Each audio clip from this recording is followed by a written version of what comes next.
Hello, magandang gabi po sa ating lahat. Magandang gabi po sa ating lahat. So ngayon po ay isa na namang panibagong video ang ating ituturo sa inyo.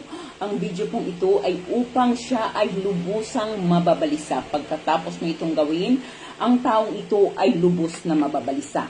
Kayo ba ay may tampuhan ng iyong mahal at ang iyong mahal ay sobrang napakataas ng pride? Yung bang sa tuwing nagkakatampuhan kayo ay ikaw na lang lagi ang nagpakumbaba, ikaw na lang lagi ang nagiging nauunang gumawa ng hakbang para kayo ay magkaayos dahil sa napakataas niyang pride. So ito po ngayon ang ating ituturo sa inyo. So kailangan po lamang natin dito ng inyong 100% paniniwala at ang dedikasyon upang tayo ay magtagumpay. Kung kayo naman po ay hindi naniwala, huwag nyo pa itong gawin. So, huwag nyo na lang po panoorin ng video, maghanap na lamang po kayo ng video na gustong-gusto ninyo. Ngunit kung kayo ay naniwala dito, ito po ang ating kailangan. Kailangan po natin ng papel. Kung may meron kayong papel na plain ay mas mainam. Ngunit kung wala naman, ay pwede po ang ganito, ngunit mas mainam po ang plain na white na papel. Sa panulat po, kahit anong panulat ay walang problema at kailangan natin ng basong kristal, lalagyan natin ng tubig. So sa tubig po, kahit tubig gripo pa yan or anumang tubig ang mayroon ka, ay pwedeng-pwede nating gamitin. So ngayon ang atin pong gagawin. Kuhanin mo ang iyong ballpen at papel.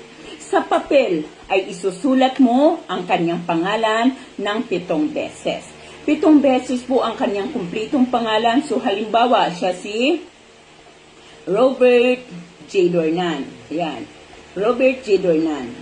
7 beses mo po yung isusulat, guys, ang kanyang pangalan. 7 beses. So, pagkatapos mo pong magsulat ng kanyang pangalan ng 7 beses, ay gamit ang iyong hintuturo. Ito pong hintuturo na ito ay kumuha ka or ano mo ito, isawsaw mo ito sa cinnamon powder. Ito pong hintuturo na ito. Isawsaw mo ito sa cinnamon powder at pagkasawsaw mo na sa cinnamon powder ay ipahid mo ito sa kanyang pangalan.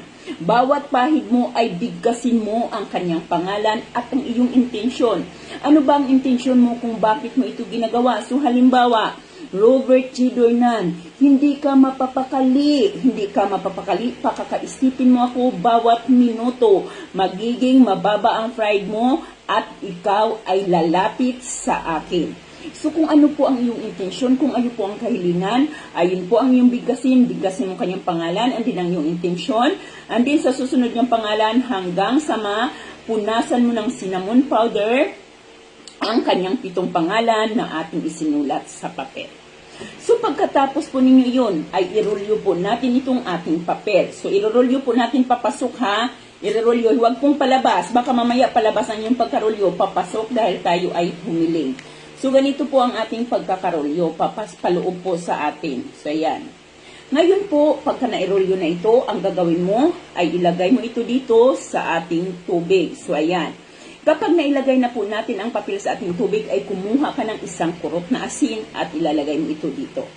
Kapag nakuha niyo na ang 1 kurot na asin, hawakan mo ito sa iyong 2 kamay, ilapit mo ang baso na ito sa iyong bibig at muli mong bigkasin ang kanyang pangalan at kahilingan ng 7 beses. Pagkatapos mo pong humiling, pagkatapos mong bigkasin ang kanyang pangalan at humiling, ang gagawin po ninyo ay ilagay ninyo ito sa ilalim ng inyong kama ng buong magdamag. Buong magdamag, pagkalipas po ng buong magdamag, ay maaari na natin itong i-flush sa ating mga toilet or kaya naman ay ibasabay ninyo sa buhos ng tubig sa inyong mga inodoro. Maaari po natin gawin ito ng kahit anong araw, kahit anong oras, basta tiyakin po ninyo na sa paggawa nito ay walang sinumang maaaring kumagambala sa inyo, yung walang nakakaistorbo sa inyo, at talagang clear ang inyong isipan at buo po ang inyong paniniwala. Ayan lamang po guys, maraming salamat at magandang gabi po sa ating lahat.